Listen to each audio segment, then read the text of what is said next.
It's my honor and my pleasure to be here in front of you. I think the only club I'm not a member, or the organization I'm a member of that I should be, is the West San Gabriel Valley Board of Realtors. So I'm going to make an effort. It's always exciting to be here. You're always such a wonderful group, so such a knowledgeable group. We have a great presentation for you. The city of San Gabriel has come a long way just the last few years, not because I've been on council, but because we have a great council right now. And we have a lot of the same priorities, which is the city of San Gabriel and the surrounding cities, but primarily is what's deep in our heart is the city of San Gabriel. I'm here and I'm honored to have our city manager, Mr. Steve Preston, who's going to give you the bulk of the presentation, and we'll be able to take questions and answers at the end of it. But please sit back and enjoy the show. Now, I want to say that Vice Mayor De La Torre gave just a tiny little bit there. He said, it's really not because of me that we're doing all these great things in San Gabriel, it's because we have a great council. And we do have a great council.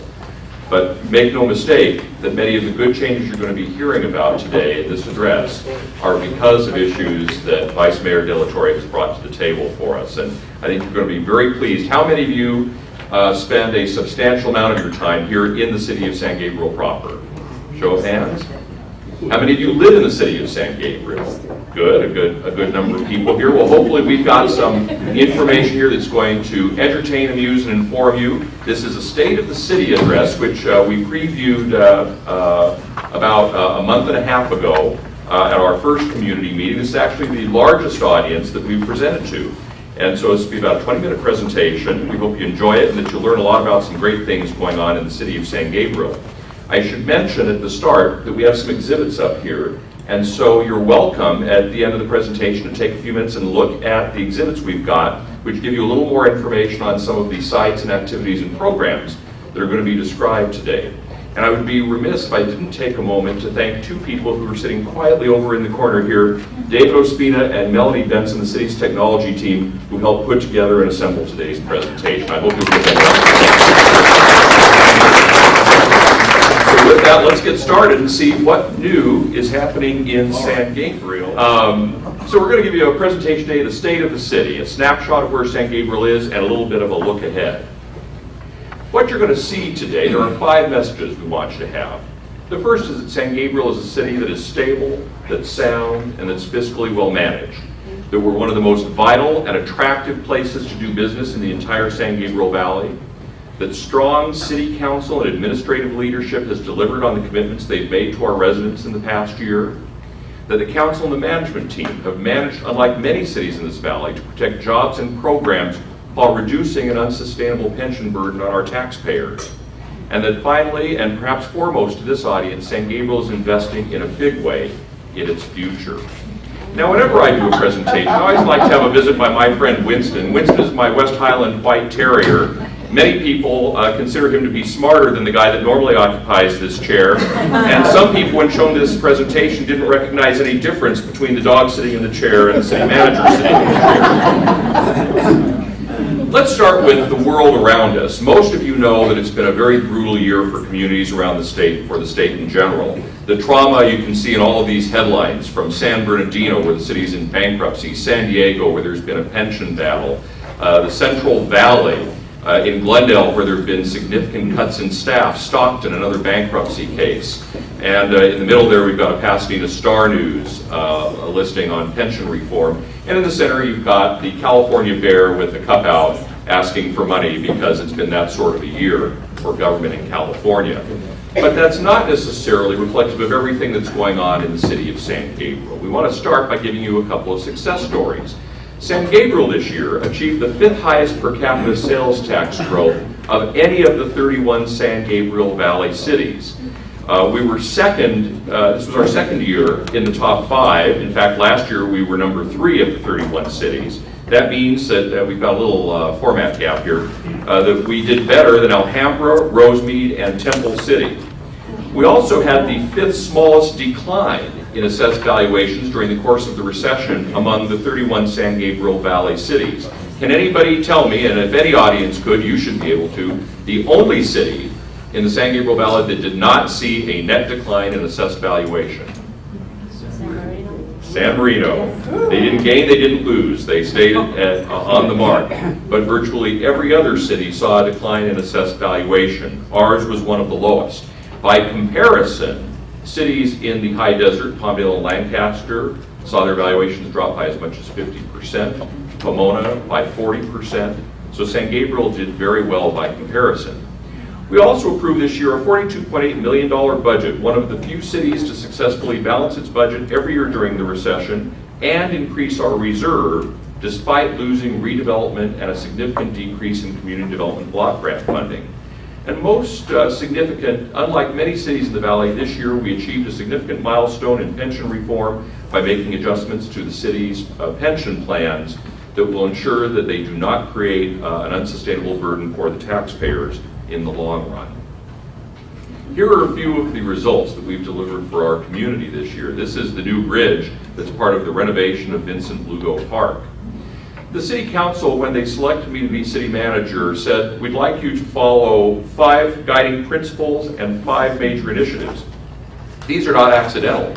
These actually came out of citizen surveys that were conducted in the year 2006. These are actually the issues that were raised by our citizens about what they wanted to have their community or their city accomplish for them. The guiding principles are transparency, community engagement, customer service, diversity, and smart organization. The initiatives are infrastructure, public safety, economic development, arts and culture, and quality of life. I just want to point out that infrastructure is #1 on the list for a good reason. As is the case in many San Gabriel Valley cities, you see the condition of the street network. I would tell you that sewers and other forms of infrastructure are suffering as well, and so the council has made a big commitment to putting money into infrastructure over the next several years. We're pleased with the fact that San Gabriel has maintained a balanced budget. We've increased our reserves, we've managed pension costs. Under our new pension changes, employees will pay the employee share of the pension across the board, and we've changed the plans for new hires coming in so that new hires, miscellaneous employees, that's the general employees who work at City Hall, would pay 2% at 60, or they'd receive 2% at 60 when they retire. Safety employees 2% at 50. That's, in a sense, a third of a reduction from the previous plans that were in effect over much of the state of California. In many cities, this is a continuing battle. You know that the state legislature is moving to, or has actually moved now, and the governor has signed a bill to institute additional reforms to the state's pension plans. But I'm very proud of the fact that San Gabriel is one of the cities that has accomplished it and done it with all 4 of our bargaining units signing agreements. On the front of communications and community engagement, this year started a new tradition in San Gabriel. We launched our first town hall scheduled in August. We've had that event now. There have been 3 of these town hall community meetings. So the next one is being scheduled. We figure the holidays is a bad time to try and launch one of these. So we'll do our next one after the first of the year, and that will be done with the San Gabriel Unified School District in partnership with us.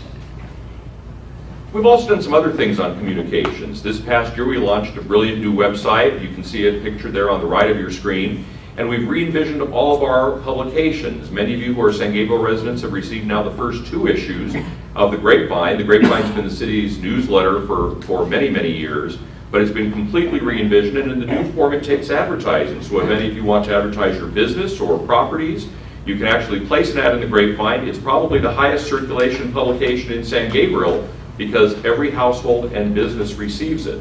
That means you've got effectively a population of 41,000, every household in the city, probably about 14,000 households and about 3,000 businesses all receiving The Grapevine. It's going to be a great advertising vehicle, and if you have any questions or would like to contact us about advertising, give us a call at City Hall, or there's information in The Grapevine that tells you how you can advertise. We also re-envisioned what used to be called our recreation guide, but now it's a magazine called The Grapevine Guide that actually has feature stories and focuses on arts, leisure, and recreation programs in the city of San Gabriel. We continue to work on engagement and diversity issues. Here are 4 examples of programs that we've been investing a lot of effort in as part of our diversity training efforts. Our youth and government program, our PATH program, which is a community that teaches various audiences about the history and culture of the city of San Gabriel. We've recently, with the development of our new website, set it up so that we'll translate in more than 40 languages at the click of a key. I will tell you that our Chinese-speaking staff tell us that the Chinese translation on the website is not all that they promised it would be, so we're working on some improvements to that translation. And then in our human resources arena, where we've doubled up on our efforts to make sure that the working staff of the City of San Gabriel reflects the composition of the community that it serves.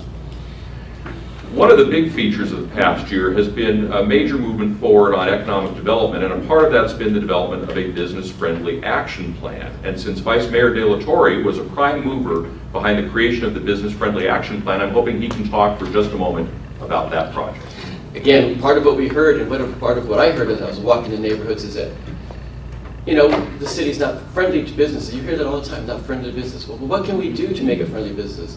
People complain about the time it takes to get permits, the time to get responses from city council. So we've got to streamline this. We're trying to be a business friendly. We want to streamline the process, be able to do stuff on the computer, just make the whole process simpler and easier for the typical resident or business to understand, to get what's it going to take to get their permit, or where do they go to initiate whatever they want improvement on, whatever businesses, questions that they have. We can go to the web page, our web page. We can contact City Hall. We're trying to really streamline this and make it, we want to be a business-friendly city. We want people to say, hey, let's go to San Gabriel and open our business because they're receptive to us. They make it easy for us. This is what we want. And I might add that more than 50 business leaders participated in the development of the program. This is a photo taken of one of the events. Was this at the Country Club, Mario? Or at the, yeah, this was at San Gabriel Country Club. This was one of the meetings where our business leaders helped design the components of the program, so it wouldn't be a program done for business, but it would be a program developed by and with the business community. One of the things we're proudest of this year is that in a year when most cities have retrenched and lost major business enterprises, we gained one, and it was a big one. Airstream, the nationally recognized purveyor of recreational vehicles, has opened its first California dealership in the city of San Gabriel. It's one of only 3 sales and service dealerships on the West Coast. There is not another one until you get into Oregon, I believe, and as a result, it's made San Gabriel a destination and has already surpassed every sales projection for the site. For those of you who know that Airstream's an iconic brand that dates back to the 1930s, it started here in Southern California in Culver City. Their manufacturing is now in Ohio, but they are proud to be back in Southern California with the opening of this dealership, and it's been a huge, huge opportunity. Now, I understand a couple of you saw the exhibit, which is over on the in the left side of the room there, and want to know exactly where this is. This is on Las Tunas Drive at Burton. It's the former New Century Ford dealership, and we can thank the owner of the New Century Enterprises, Dennis Lynn, for helping bring the Airstream dealership to San Gabriel. A tremendous, tremendous benefit to our city. This was also the year that, as many people know, we lost Albertsons in San Gabriel. Our staff worked with more than 50 market chains in an effort to try and identify a chain that was prepared to open in what is actually a rather substandard size supermarket space. And the people who came to the fore and said, let us take a whack at this, is 168 Market, which is a subsidiary of the 99 Ranch Market chain. But the unique aspect of the 168 Market is that this is crossover. 25% of the products are designed for crossover so that they'll appeal to all of the audiences and all of the diverse ethnic groups in the city of San Gabriel. This is a photo of the opening. The place was mobbed. I went a week later and the place was still mobbed. So we're thrilled. We're going to see, I think, some fine sales tax revenue coming out of this. But most importantly, $2.6 million of improvements made to that shopping center, including new landscaping, facade remodels, and I think it's been a very satisfactory product for the city of San Gabriel. We're also proud that for the first time in several years we've been able to do some major programming in the city's Mission District. The Mission District, as you know, is the heart and soul of San Gabriel, where the city's history and culture converge in one place. And so this year we held a first ever event called Circle the Square, a community street dance and a fair that ran on a Thursday night. The typical cycle on this is to close down the street. We didn't actually close down the street because the feeling was the more people who saw it, the more people who would come. And over the 6 hours that this event ran, we had about 15,000 visitors in the Mission District who came to take part in all of the activities, chalk art, street dancing, a quick draw plein air art competition, a whole series of things unique to San Gabriel, and we're hoping to do this now every year. We're very proud of the first phase of San Gabriel Boulevard Streetscape, which was recently honored as a keynote project by the county's Community Development Commission. This is the first of several phases of streetscape improvements that are planned on San Gabriel Boulevard. The first segment is north of Mission Road, running to north of El Monte Street, but there will be subsequent phases that carry the streetscape all the way up to Las Tunas Drive. And it's the first of several streetscape programs we hope to do in the city. It'll take several years to secure enough funding to complete the entirety of the street, but we're very proud. This first phase cost about $1 million, large parts of it paid by the county's Community Development Commission and through the city's former redevelopment agency. Everybody knows that a popular topic in San Gabriel is the condition of the streets. The streets aren't in the best shape, and it took probably 50 years for them to get that way. The City Council has more than tripled the amount of resources going into street paving in the last dozen years. When I came to San Gabriel in 1999, the city had a 28.5-year backlog on street paving. By tripling the amount of resources going into that program, and that means cutting some other programs over time, the city has now been able to pave altogether about 140 segments of street. I will point to you to the right side here, the very last exhibit shows all of the streets that have been done in the last 10 years. We've reduced the backlog on street paving from 28 years down to 15 years. But as funding has dried up and the economy has withered, it's been tougher and tougher to develop funding. Now this next year we have a single project coming up that we're going to tell you about in a couple of minutes. I want you to know, however, the City Council is absolutely committed to get streets paved in San Gabriel, and they're putting every penny they can find, every grant they can generate, every amount of money they can reallocate from other programs to get into street paving. And this last year we completed a new program that was between 60 and 70 new street segments being paved. I'll also tell you that over the next 4 years with the with the Alameda Corridor East project, we expect to get another 4.5 to 5 miles worth of city streets paved.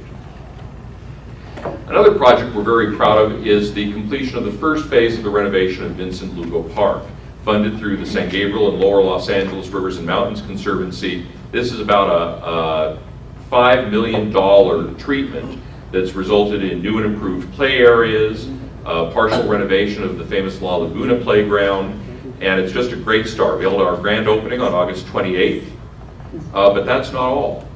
We're also building the first new park in the city in over 10 years to serve a neighborhood that's never had access to parks. That's the neighborhood south of Valley Boulevard.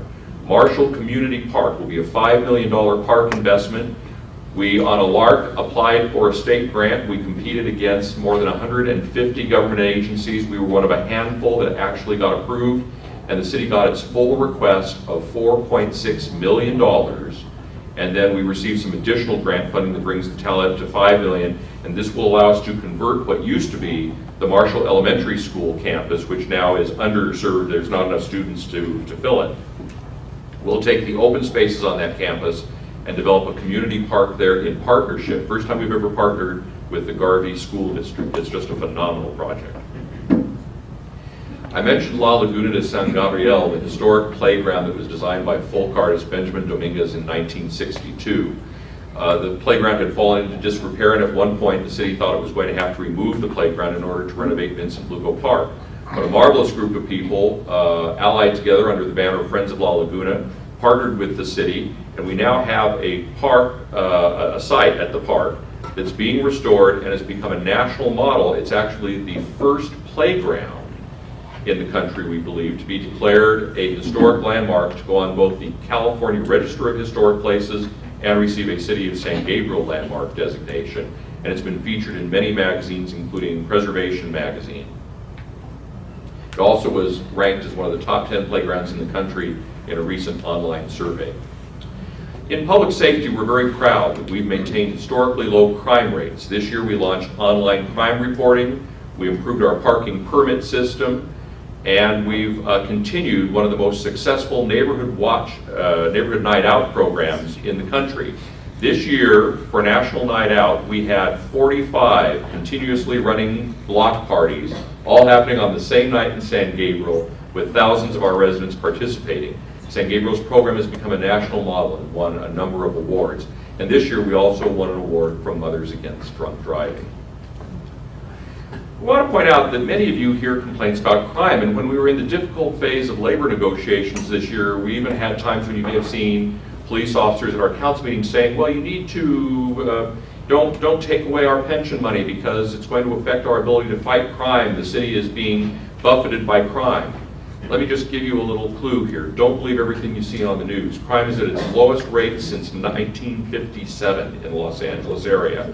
And just to give you an idea how San Gabriel's numbers play out, these are Part 1 crimes. Now, this is what our police chief tells us is the most reliable data source that documents both felonies and major property crimes. If you look back, starting in 1992, in that year there were 2,001 calls for service that represented Part 1 crimes. In 2011, it was down to 824, more than a 50% decrease since 1992. And as of halfway through this year, in June, we only had 376 calls. So if that trend continues, we'll see a net decrease in crime once again. I will say that there is one issue that may affect crime rates in San Gabriel, and that's the state's program of realignment. Do you know what realignment is? This is the program where, in order to uncrowd the prisons under a federal court order, the prisons are releasing low-level offenders back into the community before their terms are up. And as a result, we're all watching carefully to be sure that we don't see an increase in crime as the result of people being released into the community. They are low-level offenders. They're not typically violent offenders. And so we're hopeful that we won't see a spike in crime, but I will tell you that some cities have. On the fire side, we saw an increase in calls this year, about 5% more calls than the year before, but we maintained an excellent response time of about 6 minutes and 50 seconds on average to fires within our service area. We also dispatched calls to outside the city 322 times, and had about 500 times that other fire departments helped us out in fighting fires within the city of San Gabriel. Our fire department conducted several disaster exercises, received a couple of notable grants to improve equipment this year, and upgraded its fire station alert system. You all remember November and December when we had some record windstorms. And if you live in San Gabriel, you can be proud of the fact that we were one of the first cities to activate our emergency services. I got my first call at 11 at night, and we were in constant communication from about 2 in the morning. By 5 o'clock, we had activated our emergency operations center. It was fully staffed at 6. And we were one of the first cities with crews out across the city doing cleanup. We were very fortunate. We were able to get cleaned up much faster than many of our surrounding communities. We're very proud of the way that our team handled a difficult disaster. I don't even remember what street this was on. This might be Hermosa. I know there was a big tree down on Hermosa. But we had damage citywide, and it was just an amazing effort by all of our departments. In our Public Works Department, we had some other infrastructure items to report. The first was replacement of headlights and certain signals around the city with energy-saving equipment, which actually reduces our costs, I think, by about $50,000 a year. We've continued a program of improving our urban forest. Last year, we planted about 1/3 of Valley Boulevard with street trees. The next phase of Valley Boulevard street tree planting, moving past the Hilton and then a couple of blocks east of Del Mar, will start this coming month in October. So we're looking forward to seeing some beautiful new street trees on Valley Boulevard. And then we completed a major streetlight retrofit program along Las Tunas Drive this year that gives us much safer and improved street lighting. The Mission Playhouse launched a new website this year, and they have several things coming up this next year, including a beautiful new marquee sign that's going to be installed. It's about a $100,000 investment that the Mission Playhouse has raised funds for. I think you're going to enjoy it when it gets installed. It's designed to match the beautiful architecture of the building, but will give us a very contemporary marketing capability. We've also upgraded a number of facilities, including back office spaces, so that our performers and those who have events at the Playhouse have higher quality experience when they're in San Gabriel. Now, that's just what we've done in the last year. We've got a few good things coming up in the next year that we want you to keep an eye on too. That first picture is something that actually reflects a property just down the street here. The very eastern edge of San Gabriel, there's a large vacant lot here in the 1000 block. It's owned by Dennis Lynn, and Dennis is working with us on a new Hyatt House project that would bring 200 new hotel rooms to the city of San Gabriel. We'll talk about that in just a moment. But the biggest project, the one you may want to know about immediately, is that we're about to hold groundbreaking on the Alameda Corridor East project in San Gabriel. Yeah, for those of you who've been here a long time, it's been a long wait since the original proposal was made in 1973. Wow. This is one of the biggest construction projects in the country. We're talking $450 to $500 million being spent in the city of San Gabriel to depress the Union Pacific lines 25 feet into the ground and create flyovers, bridges over the tracks at all of the major intersections. Right now, if a single train were to get stalled, and trains today can be as long as 3 miles in length, if a single train were to get stalled in San Gabriel, it could conceivably block every major north-south street in the city, creating havoc for public safety response. So this is an incredibly important opportunity for us. But it's also a huge job creator. It'll have noise benefits for people who have property either side of the tracks. And most importantly, in addition to this huge capital investment, largely out of federal government funds, it will generate about 4.5 to 5 miles worth of street paving improvements, as well as some streetscape improvements, new bridges at San Gabriel Boulevard, enhanced landscaping and historic sites in the Mission District, and it will save the historic Chapman Mill, which is a remnant of the Mission's water system that's actually still in existence, kind of buried under the tracks in San Gabriel. So just a huge project. Here's a view of the Mission District section showing the proposed landscape treatment that's going to occur once the tracks have been placed into the trench. Our biggest street paving project this coming year is going to be the rehabilitation of a section of Las Tunas Drive moving westward from the Temple City line. As you can see, the condition of the street there is not good. It's about a $2 million estimated budget to do that. That will be the biggest single street project next year in San Gabriel. It's worth about 5% of the city budget. We have about a $48 million budget all told, and so it's a little less than 5%. But it's a significant chunk of our budget all on one street project. We're going to push the paving as far west as we possibly can until the money runs out. And then we'll have to do another project a year or two later to finish.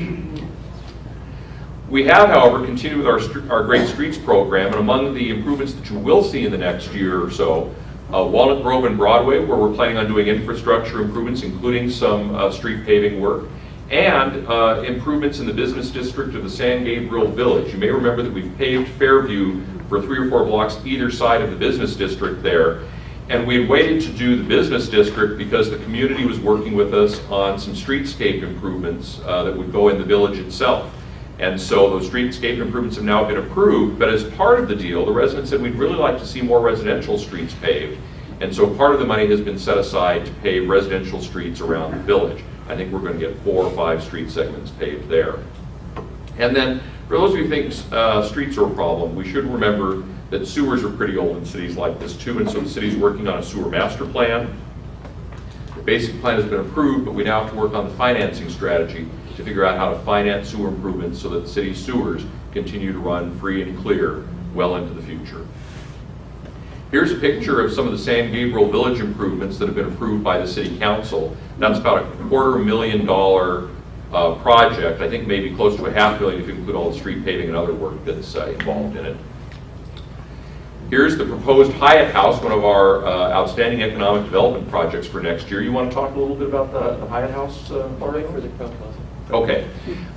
This Hyatt House will be 149 rooms, 26,000 square feet. It won't have any banquet facilities, but it will have a restaurant.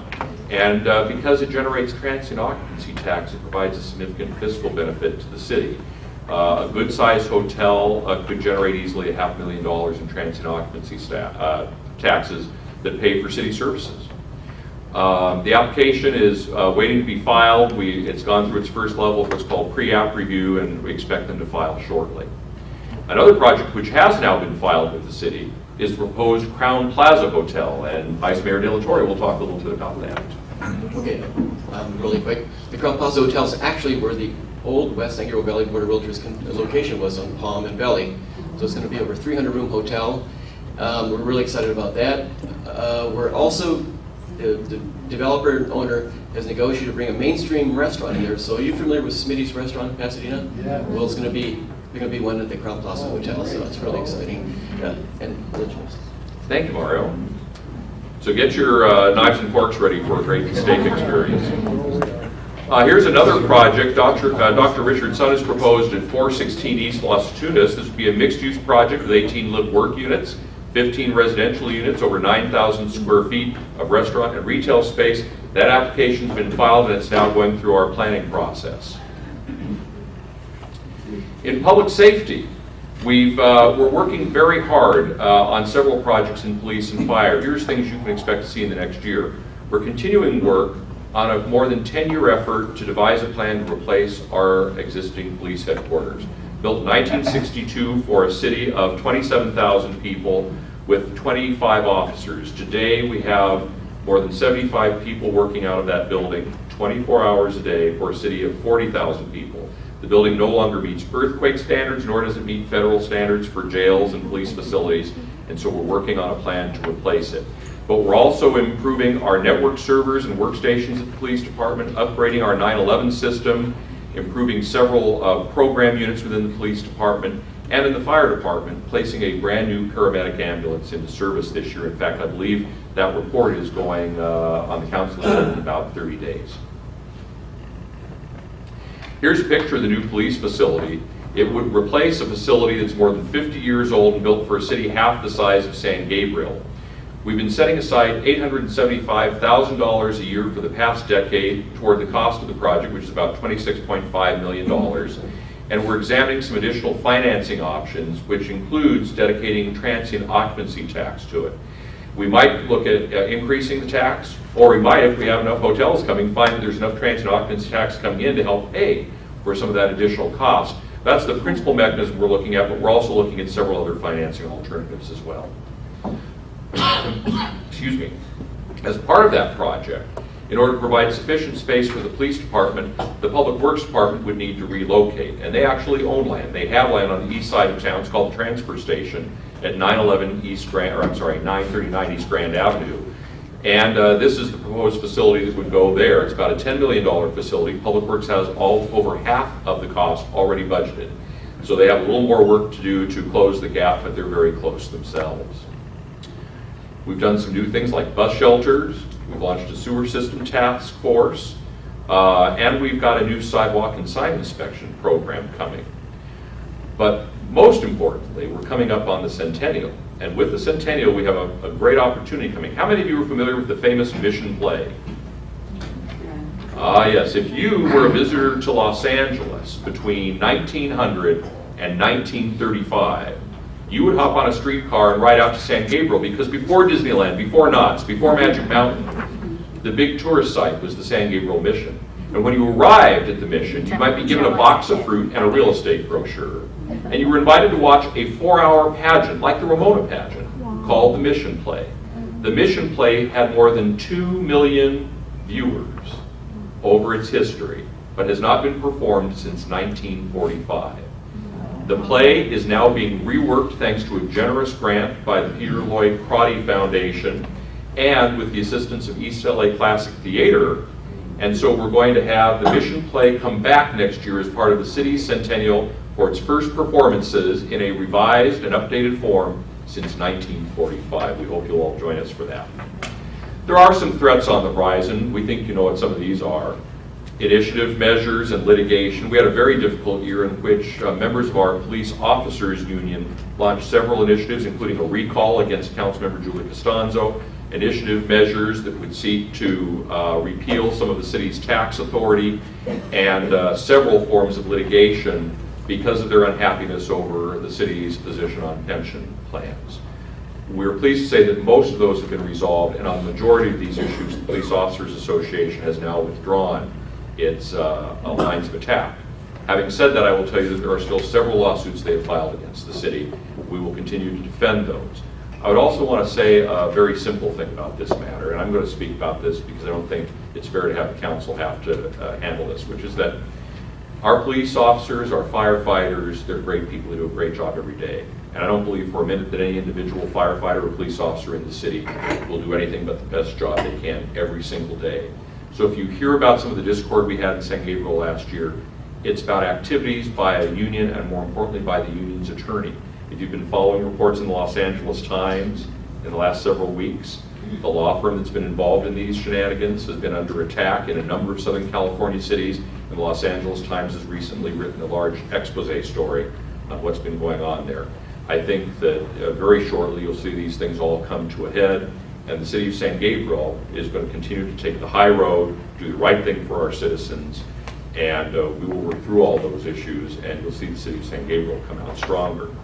The thing we can't seem to cure is what's going on with Sacramento and municipal bankruptcies around the state. Here's the good news. We're not going bankrupt. Part of the reason is that we're doing the things we need to do to make sure that our taxpayers are not burdened and the city remains financially stable well into the future. So next year, starting on January 1st, is our centennial year. We invite you to join the party on January 1st when we bring the first San Gabriel float to the Tournament of Roses parade since 1972. Yeah. This is like $250,000 worth of advertising, but it costs us as a community $150,000 to produce this float. We have raised so far, all out of private sources, no city subsidy, over $100,000, but we need your help to raise the additional $50,000 needed to get the float in the parade. And it just so happens that Vice Mayor De La Torre is the chair of the sponsorship committee for the Centennial. Would you like to make a pitch or offer yourself to anybody who's feeling rich? I know time is short, but really quick, there's many opportunities for you to come help us be part of this flow with this whole great 2013, Centennial. If you can have, at the end of this meeting, come and talk to me about how you can join. We're looking to raise money. There's many different ways. We have different clubs you can join. So please come and see me at the end of this. Thank you very much. So just remember, those things we told you at the beginning, we're stable, we're sound, we're one of the most vibrant places in the region. We've delivered on our commitments, we've protected jobs and pensions, and we're investing big in San Gabriel's future. I want to thank you so much for allowing us to present this today. We're happy to stay and answer any